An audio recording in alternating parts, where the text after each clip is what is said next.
ओम नमो भगवते वासुदेवा। नमस्कार दर्शक बंधु, मु आपण माननकु मोर यूट्यूब चैनल आष्ट धर्म प्रकाश को स्वागत करुछि। आसंतु देखिबा मे 2026 रे मीन राशि व्यक्ति मानकर समय किपरि रहिबो। मीन राशि प्रथम स्थान रे शनि एवं मंगल अवस्थान करुछंती। 12 मे दिन मंगल द्वितीय स्थान को चलन करिवे। द्वितीय स्थान रे रवि एवं बुध अछंती।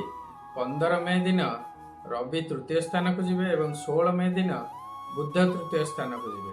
तृतीय स्थान रे शुक्र अछंती जे कि 15 तारिख दिन चतुर्थ स्थान को जिवे एवं चतुर्थ स्थान रे बृहस्पति अछंती। षष्ठ स्थान रे केतु अछंती। आपणकर एकादश स्थान रे राहु अवस्थान करुछंती। मीन राशि रे वर्तमान शनिकर 7.5 चली अछि। शनि प्रथम स्थान रे अछंती। जन्म शनि रे मस्तिष्क विकृत हुए, मनस्ताप व मानसिक दुश्चिंता बढ़े, अर्थ हानि हुए, कर्म हानि हुए, धन प्राप्ति रे अत्यंत विलंब हुए, व्यवसाय रे क्षति इत्यादि हुए। राशि रे अधिपति ग्रह बृहस्पति चतुर्थ स्थान रे अछंती। चतुर्थ बृहस्पति मध्य शुभ नुहंती। मानसिक दुश्चिंता एवं शत्रु वृद्धि हेबो। धनाधिपति मंगल 12 मे परे धन स्थान को जाउथिबारु धन प्राप्ति दृष्टिरु समय सामान्य सुधुरी पारे। राहु आपणकर द्वादश स्थान रे अछंती एवं केतु षष्ठ स्थान रे अछंती। यह हेउछि शेषनाग कालसर्प योग। स्वास्थ्य हानि हेबो, शरीर पीड़ा, शत्रु वृद्धि एवं प्रत्येक कार्य रे आपण ऑब्स्टैकल फेस करिवे। गृह मध्य रे अशांति रहिबो। कर्म क्षेत्र रे अपदस्थ हेबे, खर्च वृद्धि हेबो, अर्थ हानि हेबो। यदि वाणिज्य व्यवसाय करुथांती तेबे सेथिरे क्षति सहिबे, मानसिक दुश्चिंता बढ़िबो, विभिन्न प्रकारर आपण दुस्वप्न देखिबे। जदि आपणकर जातकरे राहु एवं केतु शुभ थिबे एवं वर्तमान आपणकर राहु बा केतुंकर महादशा बा अंतर्दशा चालू नथिबो तेबे एहार प्रभाव एते अशुभ हेबो नाही। जदि आपण एही कालसर्प जोगर प्रभाव एवं प्रतिकार विषय जानिबाकु चाहंती तेबे मो चैनल रे डिटेल वीडियो अछि, ताकू देखंतु। वर्तमान मीन राशि पई शनि, बृहस्पति, शुक्र, राहु एवं केतु केही भी शुभ नांती।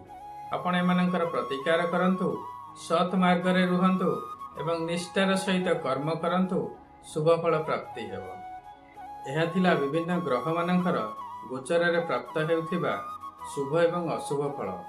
मात्र एही शुभ एवं अशुभर मात्रा केते रहिबो ताहा निर्भर करिबो आपणकर जातक रे सेमानकर स्थिति किपरि अछि एवं आपणकर वर्तमान केउ ग्रहंकर महादशा बा अंतर्दशा चली अछि। जदि आपणको लागुछि गोचर रे ग्रह मानकर स्थिति अनुसार आपणको रिजल्ट मिलु नाही तेबे आपणकर जातकर प्रॉपर एनालिसिस करंतु एवं आवश्यक स्थले प्रतिकार करंतु। आपणकर जातकर एनालिसिस करिया पई वीडियो रे दिया जाइथिबा नंबर रे जोगाजोग करि परिबे। शुक्रंकर प्रतिकार पई आपण प्रत्येक दिन ओम सह शुक्राय नमः जप करंतु। सर्वदा धला वस्त्र बा पिंक वस्त्र परिधान करंतु। शिवंकर सर्वदा पूजा करंतु। घरे माता लक्ष्मींकर पूजा अर्चना करंतु। शुक्रवार उपवास करंतु अथवा सात्विक आहार ग्रहण करंतु। मातृशक्ति को सम्मान दियंतु। दरिद्र स्त्री लोक मानंकु धला पदार्थ यथा चाउल, क्षीर, चीनी, दही, सिल्वर कॉइन इत्यादि दान करंतु। प्रत्येक दिन संध्या बेले घरे कर्पूर रे आरती करंतु। शुक्रदेवंकर कृपा प्राप्ति निश्चय हेबो। शनिदेवंकर कृपा प्राप्ति पई प्रत्येक दिन शनिंकर बीज मंत्र ओम सम शनिश्चराय नमः जप करंतु। शनिवार दिन शनि मंदिर जांतु एवं शनिदेवंकर पूजा अर्चना करंतु। राशि तेल रे दीपटिए दान करंतु। काऊ एवं बुला कुकुर मानंकु प्रत्येक दिन किछि किछि खाइबाकू दियंतु। दरिद्र श्रमजीवी एवं सफाई कर्मचारी मानंकु खाद्य, कला वस्त्र, कंबल, छता इत्यादि दान करंतु। प्रत्येक दिन हनुमान चालीसा पाठ करंतु। शनिदेवंकर कृपा प्राप्ति हेबो। बृहस्पतिंकर कृपा प्राप्ति पई प्रत्येक दिन बृहस्पतिंकर बीज मंत्र ओम सह गुरवे नमः जप करंतु। यदि गुरु दीक्षा नहीं थिबे तेबे गुरु मंत्र जप करंतु।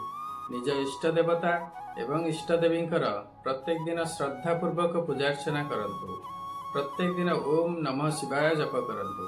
ଏବଂ ପ୍ରତ୍ୟେକ ସୋମବାର ଶିବ ମନ୍ଦିର ଯାଇ ଶିବଙ୍କର ପୂଜାର୍ଚ୍ଚନା କରନ୍ତୁ। ନିଜ କୁଳ ପୁରୋହିତ ଏବଂ ବ୍ରାହ୍ମଣମାନଙ୍କ ସହିତ ସମ୍ପର୍କ ଭଲ ରଖନ୍ତୁ। ପିତାମାତାଙ୍କର ସେବା କରନ୍ତୁ। ଦେବଗୁରୁ ବୃହସ୍ପତିଙ୍କର କୃପା ପ୍ରାପ୍ତି ହେବ। ଆଶା କରୁଛି ଏହି ଭିଡ଼ିଓଟି ଆପଣଙ୍କୁ ନିଶ୍ଚୟ ଭଲ ଲାଗିଥିବ। ଯଦି ଭଲ ଲାଗିଛି ଭିଡ଼ିଓଟିକୁ ଲାଇକ୍ କରିବେ ଏବଂ ସେୟାର କରିବେ। ବର୍ତ୍ତମାନ ପର୍ଯ୍ୟନ୍ତ ଯଦି ମୋ ଚ୍ୟାନେଲକୁ ଆପଣ ସବସ୍କ୍ରାଇବ୍ କରିନାହାନ୍ତି ତେବେ ଚ୍ୟାନେଲକୁ ସବସ୍କ୍ରାଇବ୍ କରନ୍ତୁ। ଆପଣଙ୍କର ମତାମତ କମେଣ୍ଟ ସେକ୍ସନରେ ନିଶ୍ଚୟ ଦେବେ। ସର୍ବେ ଭବନ୍ତୁ ସୁଖିନଃ, ସର୍ବେ ସନ୍ତୁ ନିରାମୟା, ସର୍ବେ ଭଦ୍ରାଣି ପଶ୍ୟନ୍ତୁ, ମା କଶ୍ଚିତ୍ ଦୁଃଖ ଭାଗ ଭବେତ୍। ଓମ୍ ନମଃ ଶିବାୟ। ନମସ୍କାର।